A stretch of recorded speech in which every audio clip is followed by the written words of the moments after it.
If one child says they saw something impossible, adults smile, blame imagination, and move on. If 62 children say it separately, while pointing to the same place, the room gets quiet. This is what happened at Ariel School in Zimbabwe in 1994. The school sat outside Ruwa, a quiet place where the sky felt enormous. On September 16th, the teachers were inside a staff meeting. Outside, the children were on break, scattered across the playground, noisy in the ordinary way children are noisy.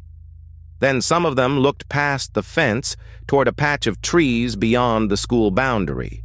They said a silver object had dropped near the trees, not high in the clouds, not far away, close enough to scare them. A few children ran forward because curiosity won. A few stepped back because fear got there first. Then, according to them, someone or something appeared beside it. The children described a small figure, dark body, thin shape, large eyes. Some said it moved strangely, almost floating instead of walking. Some said it stared directly at them, not like an animal and not like a person from the road. And that is where the story stops feeling like a playground rumor, because the children did not just describe a shape.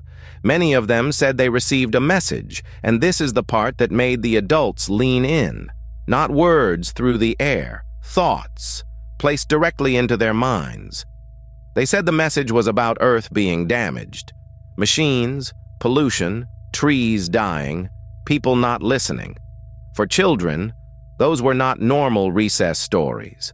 Soon the teachers came outside and found panic spreading, not a neat little joke, but a yard full of shaken children. Children were crying, others were arguing about what they had seen. The adults asked questions, probably expecting the story to fall apart after a few contradictions. But the same details kept coming back. The place near the trees, the strange object, the eyes, the warning. A craft near the trees. A small being. A warning. 2 days later, a local UFO investigator named Cynthia Hind arrived. She interviewed the children and collected their drawings. The drawings were not identical because memory is never a photocopy, but they circled the same impossible idea. Then the story reached a Harvard psychiatrist named John Mack. Mack was not a random believer hunting for a headline. He was a Harvard psychiatrist, and he had a Pulitzer Prize.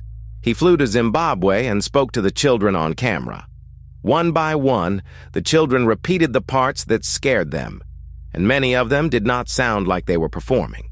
The eyes, the silence, the feeling that something entered their thoughts.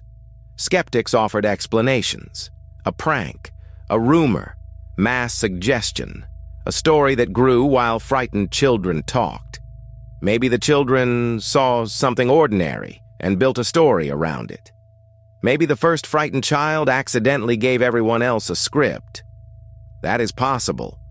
Children can influence each other fast, especially when fear turns every detail into proof. But the case refused to disappear because simple explanations had to explain too many consistent little pieces. Years later, some witnesses still said it really happened, even after childhood was far behind them.